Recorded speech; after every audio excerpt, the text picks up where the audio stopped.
Here comes an FD driver, and he has one line of conversation. I'ma tell you how a rotary engine works. Oh, you say you already know how they work? Well, let me tell you how a Wankel works. Oh, you already know about him too? I'm gonna tell you how sequential turbos work. Oh, you already know about them too? I'ma tell you anyway. I'ma tell you anyway. I'ma tell you anyway. Listen to that engine roar. Wankel engine induction force is rather odd when in this spot. No, no, no. Triangles, triangles, triangles, triangles, triangles, triangles. You never had me. You never had me. There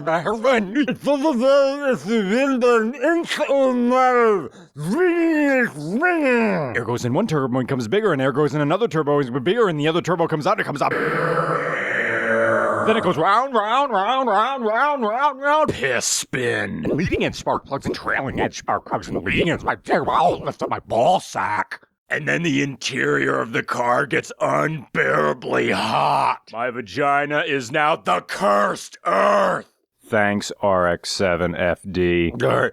This is a 1993 Mazda Rx-7 FD. Twin rotor, twin turbo. This is the car for the man who flexes while driving. Oh, I'm at a stoplight. I'm in my Rx-7. Time to flex that forearm and look at you over my bicep.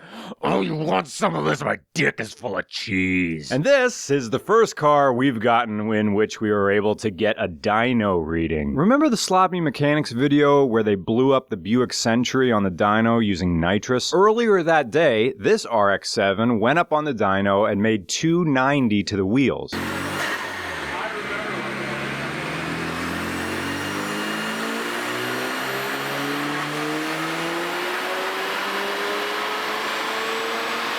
Which makes it reasonable that this engine, on a good day, is making 300 horsepower to the crank, which is 59 horsepower above what this car was rated for in 1993, which is 261 horsepower. Anyway, we need to talk about the Mazda RX-7. This has been a long time coming. This is the FD, this is the final generation of the RX-7, and this is the crowning... No, wait, it's not the final, isn't it? I keep forgetting about that RX-8, right? RX-8. The RX-8 was the denouement of the series. It was the most user-friendly, but the final version of the RX series wasn't the fastest. This was. This is the second to last. Out of all the Wankels that exist out into the world, this was the best design, because it brought all the potential of rotary engines to a climax. Putting forced induction into a Wankel engine is very odd, because you really can't think about these engines as four-strokes. They're more like all-strokes, right? Because there's always a fire burner. There is no moment in a rotary engine where it gets to cool off. Part of it is always hot. If you had to give me one experience to take away from driving an FD, it's the heat. I've never felt anything like this. The heat that's pouring off the transmission tunnel and the stuff that's trying to pound its way through the firewall. There's no exhaust stroke where the entire cylinder, which isn't a cylinder, it's more of a combustion unit, gets to cool off. So most of the changes that the owner of this RX-7 FD had to do have nothing to do with performance and everything to do with life support. A fan controller keeps the blade spinning for no less than 10 minutes after the ignition is out. The owner is so meticulous about this car that even when he parks it, it's become muscle memory. He gets out of the car, and before he's out all the way, he pops the hood, walks around, lifts it up to let extra heat out. It's just a thing he does now. The RX-7 FDs were so finicky. You buy one of these cars if your Evo 9 is too reliable for you. Look at this engine bay. There's extra heat shielding, and then more heat shielding. And then there's this gold looking stuff. You know, I'm gonna let the owner talk about it. Here, go ahead. I had the car for about 5 years, kept it stock for about 4. Then I decided to pour money into it. This airbox is from M2 Performance. I was able to actually clean up some of the vacuum lines. Speed 1 did this for me. They were shot down in Leonardsville.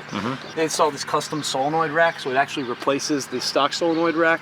The stock solenoid rack is pictured in this rat's nest diagram there of 42 unique vacuum hoses. So it's cut that down significantly. Was able to take out some of the emissions-related airflow pieces and components that direct air to your catalytic converter. Everything else past the twin turbos, it does have the stock twin sequential turbos, is aftermarket in terms of the intake track. So that's one of the sequential turbos. The other one is kind of back under this pipe. They feed in, one turbo gets fed by this pipe, the other one by the one right underneath that. So then they both get collected after getting the boost and come out this pipe through the intercooler. The intercooler is ducted. The duct comes out and feeds the front bumper as well.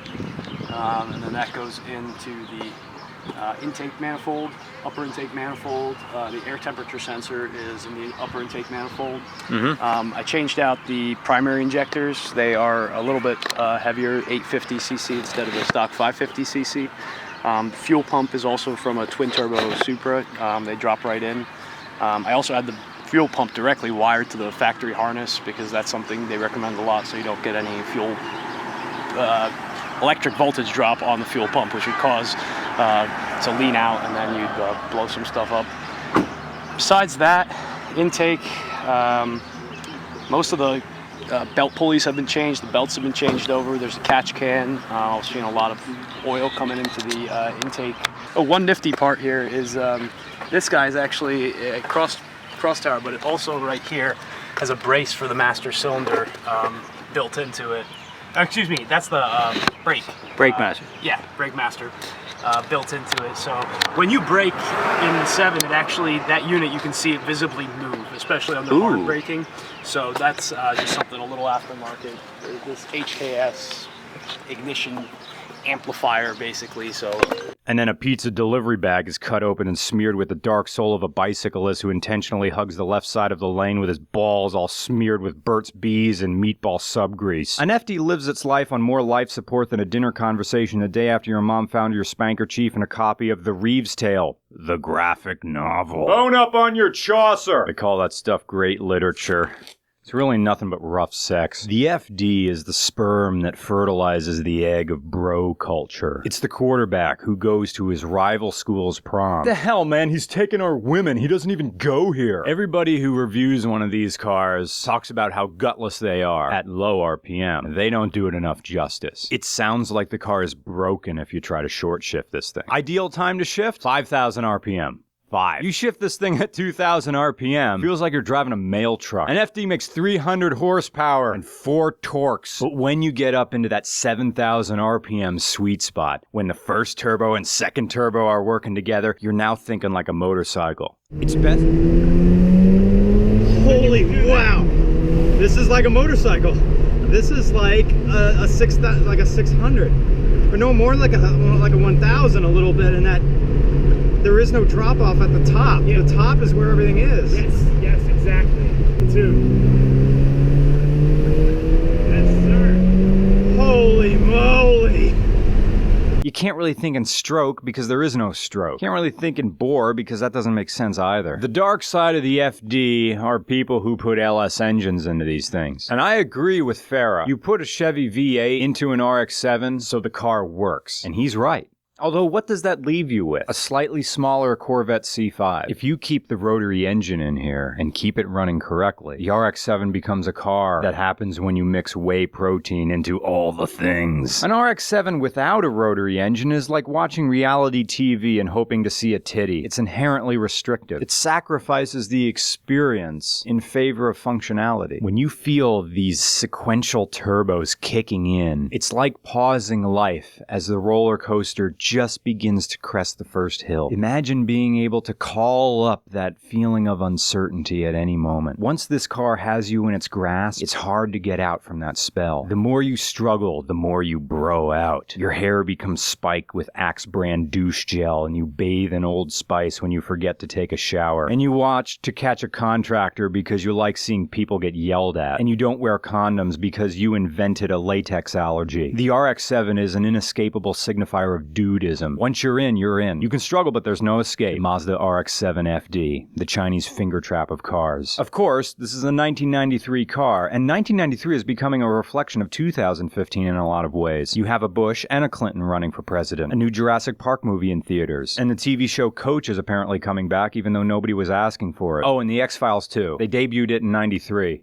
and they're getting another crack at it in 2016 because of reasons. But then again, the Mazda Rx-7 is permanently stuck in the 90s, and this car could have only existed in the 90s. That beginning burst of the dot-com boom, the tick, tick, tick of the roller coaster hiking its way up the Dow Jones, NASDAQ getting bigger and bigger and bigger. So why not try to make a sequential twin-turbo rotary engine? Why not? It's the 90s. I got typing class, but I'm really just going to play Jezball the entire time. This FD is from the era when, if the classroom computer broke, the teacher had to get you to fix it because there was no IT department at your school. And every single third grader knew more about computers than the principal did. You buy an FD for the same reason you build a ship in a bottle, or daily a Dodge Viper, or run Linux on every single one of your home computers without a backup OS, or shoot with a manual lens when an autofocus would do just fine, or retain points ignition on an old classic car, or make pasta by hand. You do it because it's hard, because it's a challenge. Owning an RX-7 FD is a wedding band for car enthusiasts. It's a symbol of your devotion, because this is a car that has a community all its own, a cult following that doesn't seek approval from other automotive communities. And that's worthy of respect. You could put an LS in here, and it would be good, but it wouldn't be the same. The RX-7 boasted, again when it was new, 261 horsepower from the 13B REW rotary engine, which stood as the last bastion for all the rotaries, and 2 sequential turbochargers and near 50-50 weight distribution. Not only is it capable, it's loaded with personality, like rings on a coffee table, or the antisocial goth girl who's beautiful on the inside. Sure, her poetry is horrible, and yeah, you'll get ragged on for dating her, but let's be honest, the goth girl is gonna do you right, because the blonde cheerleader doesn't think she has to do anything beyond being the hot cheerleader, but the goth girl, she'll work for that ass.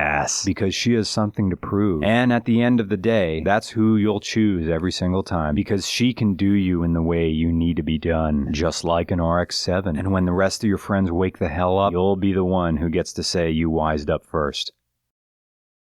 This is the car for the men who are flexing while they're driving the road, and their dick's full of cheese. Buy this RX, it's the second to last generation. It's hot, and I don't mean a tease.